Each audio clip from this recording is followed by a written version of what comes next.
When my daughter was younger, we would take her in the car for a ride. We would roll the windows down, give her a bath. It just seemed like anything you did, rather than help decrease the crying, increase the intensity of the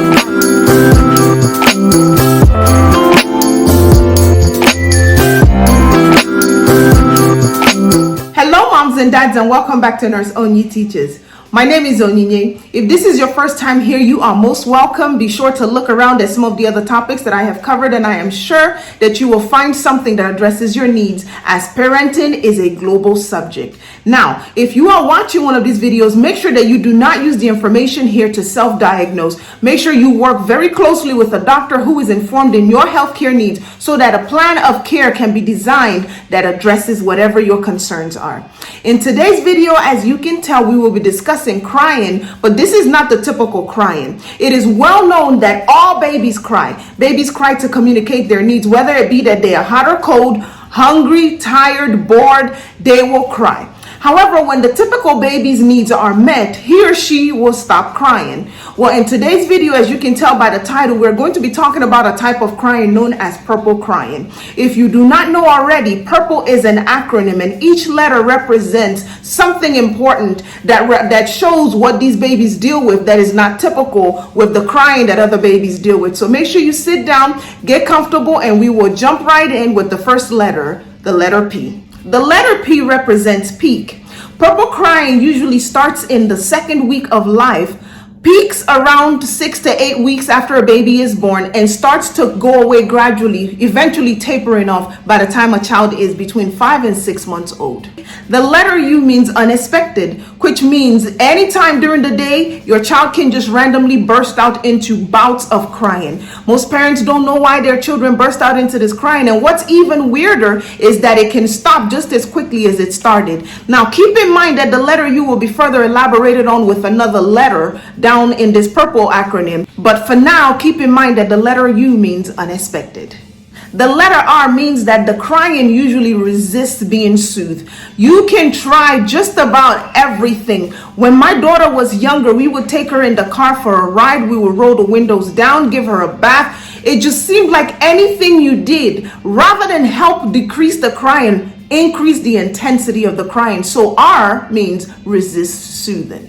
The second letter P means a pain-like face. If you look at a child crying the way these children cry during these purple episodes, they genuinely appear to be in a lot of pain. And no matter where you look, how you check them, sometimes parents freak out because they think something serious is happening, but that expression typically has nothing underlying to justify it. It's just a face that looks like it's in pain. The letter L represents long-lasting. Keep in mind that the typical baby will cry for a few minutes, and once their needs are met, they will stop crying. But with purple crying, it can last upwards of 5 hours a day. Now, keep in mind that the number 5 is just an arbitrary number, meaning it can be less than 5, it can be more than 5. In your situation, I pray that it is much less than 5, but that is absolutely controlled by the baby. Now, last but certainly not least is the letter E, and that represents evening time. A lot of parents have noticed that the issue with purple crying usually kicks into high gear as they begin to get their babies ready for bedtime, get them ready to lay down, wind down for the day.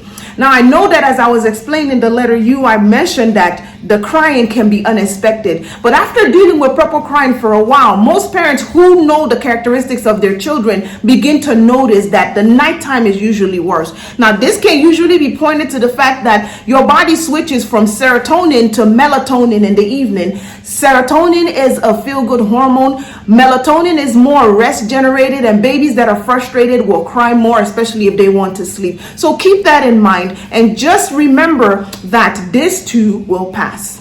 Purple crying can be very exhausting and frustrating for both parent and child alike. But keep in mind that there are some things that you can do to help manage purple crying. Before I jump into the things that you should do, make sure that at no point do you get so angry you take it out on a baby. A lot of times it is very possible to pick up a child out of anger and shake this child. Well, if you shake a baby, that child can deal with something known as shaken baby syndrome, where you cause their brain to bounce around in their head, and that can lead to very damaging consequences in the child. And a lot of times those damages cannot be reversed. So make sure that you consider these suggestions and take them to heart, and then keep in mind that this too shall pass.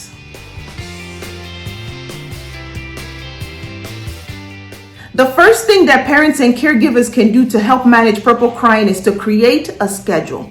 If you put your baby on an established plan, this can help to get your child in a fixed mindset where a routine helps your baby anticipate what will come next. When you put your baby on a schedule, that can help reduce the anxiety from unexpected behaviors that can lead to a crying session. So definitely work on creating a schedule. The next thing you want to do is make sure that your baby is fed, your baby's diaper is changed, that he or she is not hot or cold. So make sure your baby is dressed appropriately for the season. And then if your baby is crying and everything else seems to already be done, inspect his or her general appearance. A lot of times babies will get themselves in a bundle of hair and it will wrap around like a toe or a finger. Well, because they cannot speak, that wrapping around of hair or string or whatever they get around their appendages puts pressure on them, and that pain is something they cannot explain to you, so they cry. I would definitely make sure I look in between each toe, at each finger, around teeth. Make sure your baby is not teething or anything of the sort that could lead to discomfort. Another thing parents can do is try snuggling your baby. If snuggling your baby does not work, try what I did. Put your baby in his or her car seat and go for a drive. Sometimes that road noise or just the breeze blowing through will help to soothe your baby. If that doesn't work, try giving him or her a bath. A bath tends to calm your baby's body down, cool it off if baby is heated. Also try lavender. Lavender in the bath can help with soothing, but use lavender only if your baby does not have any sensitivity issues with his or her skin. Now, as previously mentioned, you can try everything and nothing works. That's why it's called purple crying. It's unexplainable, it's unexpected, and it can really try a parent's patience. But listen, if you are at your wit's end, walk away. Take your baby and set him or her in a safe space such as his or her crib. Make sure there's nothing in there that can be obstructive to your baby's airway. Empty the crib out and just sit the baby in there, and you walk away and you take a break. If there's another caregiver there who can buffer for you, give the baby to the other caregiver so that you can get a little bit of respite care in. I want to encourage moms and dads out there that purple crying does not last forever. As previously mentioned, by the time your baby begins to move around and begin to engage with his or her environment, which is around the 5 to 6 month mark, purple crying tends to taper off and then completely go away. So hang in there, mom and dad. I dealt with it with my oldest child. We survived it. She's almost 17 years old today. You can do it too. Now, if you have learned something from the content of this video, do not fail to give it a thumbs up. Make sure you hit the subscribe button and then turn on your notification bell, because that is how you are made aware of every time a new video is uploaded. Do not fail to share this with those in your friend or family circles who you believe can benefit from it. And even if they cannot benefit from this particular video, they can certainly find a topic that has been covered or will be covered in future terms that will address their needs. Make sure you join this growing community of empowered learners who are active contributors in their own healthcare. I wish you health, wealth, and stealth as you navigate your parenting journey. And until the next time, be blessed.